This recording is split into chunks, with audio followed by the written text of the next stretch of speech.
I want to bring in Joseph Scott Morgan, a crime scene investigator and the Distinguished Professor of Applied Forensics at Jacksonville State University. Sir, thank you so much for joining us. Hey, thanks for having me, Elizabeth. A lot of people are thinking, okay, so what's next? Autopsy, that has been performed, but there's still a lot of unanswered questions. Oh, there's a myriad of unanswered questions. And as you know, they've left the cause of death pending toxicology. That only makes sense. I think as a medical legal death investigator, one of the things I want to know is what did he have in his system?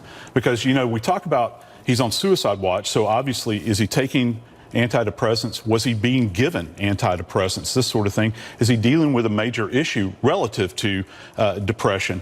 And secondly, think back to, I don't know, it was roughly July 23rd when he initially sustained those injuries that were kind of non-specific. We've heard about attack, we've heard about attempted hanging, this sort of thing.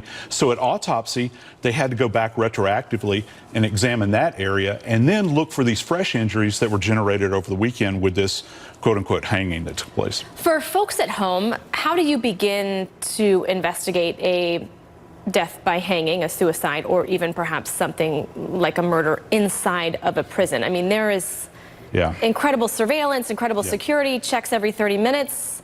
It's not easy. No, it's not. And we hope as investigators that there will be sufficient data to help us along the way. Unfortunately, what's coming to us right now is that there was no videography.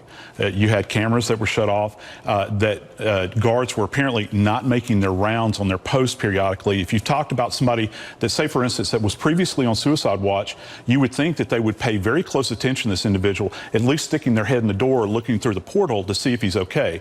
I don't know if that actually happened. And so that's where we start. And they keep detailed logs relative to this. So that's one of the areas that we want to dig into, and also the CCTV, which apparently doesn't exist at this point in time. So all we can go now is, you know, the statements that the guards have made, that hopefully his psychiatric people that have been attending to him, and any of the other administrators there, and you kind of have to work backwards from there. Right. Attorney General William Barr has been very vocal. He's moving forward with an investigation.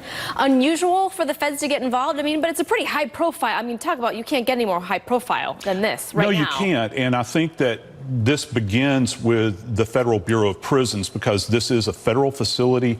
It's held some really notorious criminals over the years, and you would think that they would want to take an interest in this. Unfortunately, I think that the interest should have begun further back in time, because right now we've got a guy whose life has been, and his actions have allegedly been so impactful that we've lost this information now. We can't go back and spool this back and look at it again. He's gone because somebody was either careless or negligent at this point in time. This guy's dead, and there's no way to go back and recapture that. Right, and you hear two sides of the story. Some of the victims may not want to relive what they lived through, but other people wanted to know exactly what took place, who was involved. So a lot of unanswered questions, unfortunately, after his death. But thank you so much for joining us. Hey, you bet. Glad to be here. Appreciate it.